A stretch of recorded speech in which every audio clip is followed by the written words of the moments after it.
Empuraan cinema ഇറങ്ങിയതിനു ശേഷം ഏറെ വിവാദങ്ങൾ സൃഷ്ടിക്കുകയും ഒരുപാട് ചർച്ച ചെയ്യപ്പെടുകയും ചെയ്ത സംഭവമാണ് ഗുജറാത്ത് കലാപവും ഗോദ്ര തീവണ്ടി തീവെപ്പും. അപ്പൊ അത്തരത്തിൽ ഇന്ത്യയിലെ ഒരുപാട് കലാപങ്ങൾ ഈ സമയത്ത് ചർച്ചയിലേക്ക് വരുന്നുണ്ട്. അതുപോലെ തന്നെ കലാപത്തിൽ അവർ നേരിട്ട കലാപകാരികളുടെ ക്രൂര കൃത്യങ്ങളും നമ്മൾ എന്ത് ചെയ്യുന്നുണ്ട്, ഒരുപാട് ചർച്ചയ്ക്ക് വരുന്നുണ്ട്. അത്തരത്തിൽ നമ്മൾ ഇന്ന് ചർച്ച ചെയ്യുന്നത് ഇന്ത്യയിലെ എല്ലാ കലാപങ്ങളുടെ ക്രൂര പ്രവൃത്തികളുടെയും ഇന്നും ജീവിക്കുന്ന ഒരു ധീര വനിതയാണ്, ജീവിക്കുന്ന പ്രതീകമാണ് ബിൽക്കിസ് ബാനു. അവർ നേരിട്ട ക്രൂരതകളും യാതനകളും എത്രത്തോളമാണ് നമുക്ക് എന്ത് ചെയ്യാം, ഒന്ന് ചർച്ച ചെയ്യാം. ഏത് കലാപങ്ങളിലും നമുക്ക് അവസാനം അതിന്റെ പരിണിത ഫലം എന്ന് പറയുന്ന ഇത്തരത്തിലുള്ള ക്രൂരതകളും മരണങ്ങളും ബലാത്സംഗങ്ങളും മാത്രമാണ്. എന്ത് രാഷ്ട്രീയ നേട്ടത്തിനായാലും അതിൽ ഇരയായപ്പെടുന്നത് സാധാരണക്കാരും. മതത്തിന്റെ പേരിലും മറ്റുള്ള ജാതിയുടെ പേരിലും പല വിഷയങ്ങളും കുത്തിവെപ്പിച്ചുകൊണ്ട് രാഷ്ട്രീയക്കാരുടെ രാഷ്ട്രീയ നേട്ടത്തിന് വേണ്ടി ഇത്തരം കാര്യങ്ങൾ ചെയ്യുമ്പോൾ ഇതൊന്നും അറിയാതെ ഇതിന് ഇരയാകുന്ന, ഇത് ചെയ്യപ്പെടുന്ന ആളുകൾ ചെയ്യുന്ന ക്രൂര കൃത്യങ്ങൾ വളരെ വലുത് തന്നെയാണ്.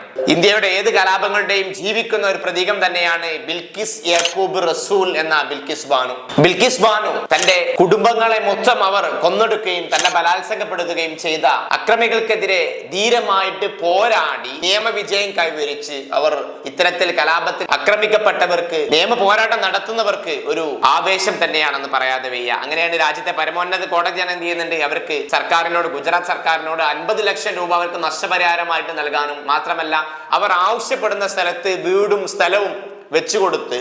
സ്ഥലവും വാങ്ങി വീടും വെച്ചു കൊടുത്ത് അവർക്ക് ജോലി നൽകാൻ കോടതി ആവശ്യപ്പെട്ടിട്ടുണ്ടായിരുന്നു. ബിൽക്കിസ് ബാനുവിന് ഒരു പ്രത്യേകതയുണ്ട്.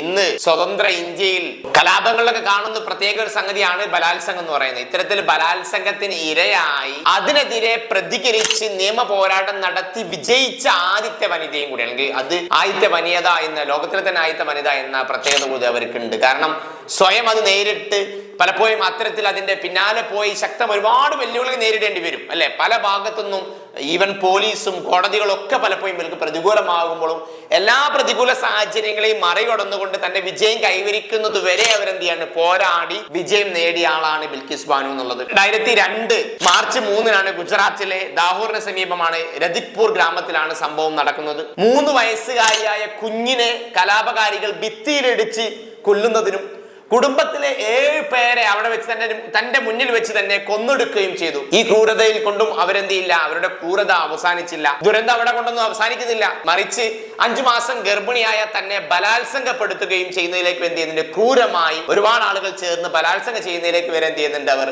സാക്ഷിയാവേണ്ടി വരികയാണ്, അല്ലെങ്കിൽ അവർ നേരിടേണ്ടി വരികയാണ്. ആ സമയത്ത് അവരുടെ വയസ്സ് വരുന്നത് വെറും 19 വയസ്സാണെന്ന് കൂടി ഓർക്കണം. അത്തരം 19 വയസ്സിൽ തന്റെ മുന്നിൽ വെച്ച് തന്റെ കുട്ടിയെയും തന്റെ കുടുംബാംഗങ്ങളെ എല്ലാവരെയും കൊന്നൊടുക്കി തന്നെ ഗർഭിണിയായിരിക്കുന്ന സമയത്ത് തന്നെ ബലാത്സംഗപ്പെടുത്തുകയും ചെയ്യുമ്പോൾ അത്തരത്തിലുള്ള ഒരു കുട്ടിക്ക് മാനസികമായിട്ട് തന്നെ സ്വാഭാവികമായിട്ട് എന്ത് ചെയ്യും, മനോനില തന്നെ തെറ്റിപ്പോവും. പക്ഷെ അവർ ധീരമായിട്ട് എന്ത് ചെയ്യാണ്, അതിനെതിരെ പോരാടാണ്. തന്റെ കുടുംബാംഗങ്ങളിൽ ഒപ്പം നിൽക്കാൻ വേണ്ടി കുടുംബാംഗങ്ങളിൽ 2 പേര് മാത്രമാണ് ബാക്കിയായിട്ടുണ്ടായിരുന്നത്.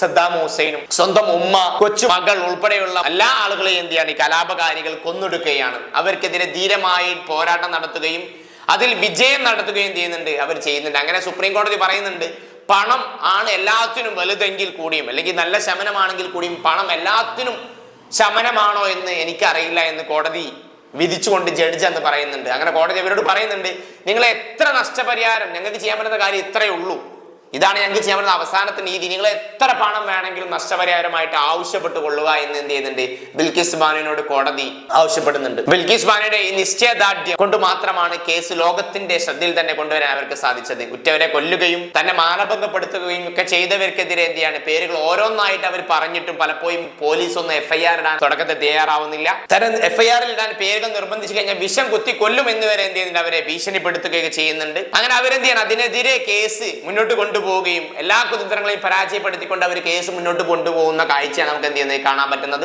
അങ്ങനെയാണ് ഗുജറാത്തിൽ കേസ് CID കൈമാറുന്നത്. CID തുടക്കത്തിലൊക്കെ കേസ് തുടക്കം മുതൽ തന്നെ എന്ത് ചെയ്യാണ്, കുറ്റവാളികൾക്ക് ഒപ്പം നിൽക്കുന്ന ഒരു കാഴ്ചയാണ് ബിൽക്കിസ് ബാനു എന്ത് ചെയ്യുന്നത് കാണാൻ പറ്റിയത്.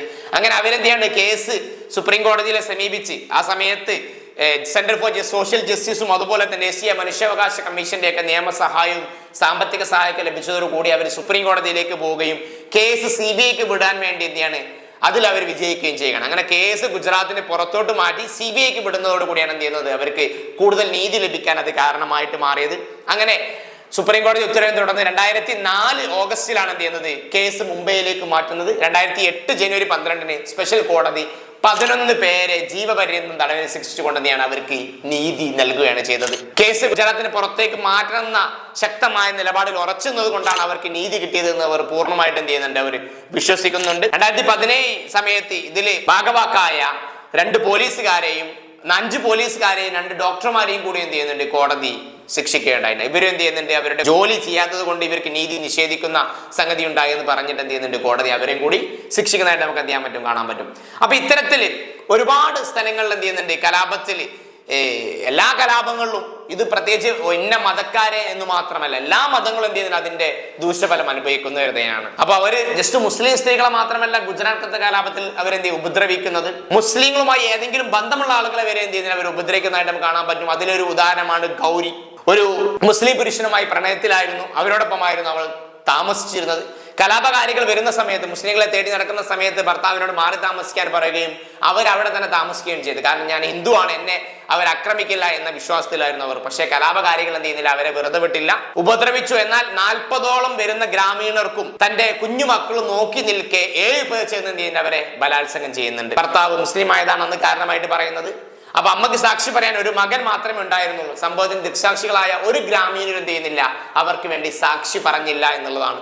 അതിന് പല കാരണങ്ങളുണ്ട്. അവർക്ക് നീതി, ഇത്തരം സാക്ഷി പറയുന്ന ആളുകൾ പലപ്പോഴും പേടിയാണ്, അവരെ കൊല ചെയ്ത് കളയുമോ എന്നുള്ള, അവർക്ക് ജീവന് സുരക്ഷ കിട്ടില്ല എന്നൊക്കെ തോന്നലായിരിക്കും അത്തരത്തിൽ സാക്ഷി പറഞ്ഞ അവരെ പിന്നോട്ടടിപ്പിക്കുന്നത്. ഇത്തരത്തിൽ ഏത് കലാപങ്ങളിലായാലും ഇവർ നേരിടുന്ന ക്രൂരതകൾ വളരെ വലുത് തന്നെയാണ്. തന്റെ കൺമുന്നിൽ വെച്ച് ഭാര്യയെ മാനഭംഗപ്പെടുത്തിയവരിൽ തന്റെ പരിചയക്കാരും തന്റെ ഉന്തുവണ്ടിയിൽ നിന്ന് ഭക്ഷണം വാങ്ങി കഴിക്കുന്നവരുമുണ്ടെന്ന് പറയുമ്പോൾ ഹൈദരാബാദ് വിറങ്ങലിച്ചു പോകും. ദിവസവും തന്റെ മുന്നിലൂടെ ആ കലാപകാരികൾ അല്ലെങ്കിൽ ഇത്തരത്തിൽ ക്രൂരത ചെയ്ത ആളുകൾ നടന്നു പോകുമ്പോൾ തന്റെ ഭാര്യയ്ക്ക് നീതി വാങ്ങി കൊടുക്കാൻ എന്നെ കൊണ്ട് പറ്റിയില്ലല്ലോ എന്ന വിഷമമാണ് അയാളെ പലപ്പോഴും എന്ത് ചെയ്യുന്നത്, നേരിടുന്നത്. അപ്പം അവര് കേസ് നടത്താനുള്ള സാമ്പത്തിക ബുദ്ധിമുട്ട്, ഒരുപാട് അവർ നേരിടേണ്ടി വരുന്ന ക്രൂരതകൾ, ഭീഷണികൾ, ഇതൊക്കെ കൊണ്ടാണ് പലപ്പോഴും ഇത്തരം ആളുകൾ കേസ് നടത്താതെ മുന്നോട്ട് പോവാത്തതും അല്ലെങ്കിൽ അവർക്ക് നീതി ലഭിക്കാതെ ചെയ്യുന്നതും. അപ്പൊ ബിൽക്കീസ് ബാനുവിനൊപ്പം നമ്മൾ എടുത്തു പറയേണ്ട മറ്റൊരു ധീരവനിതയാണ് മാലിക ബീഗം എന്നുള്ളത്. 1989 ഒക്ടോബറിൽ ബീഹാറിലെ ബാഗൽപൂരിലുണ്ടായ കലാപത്തിൽ തന്റെ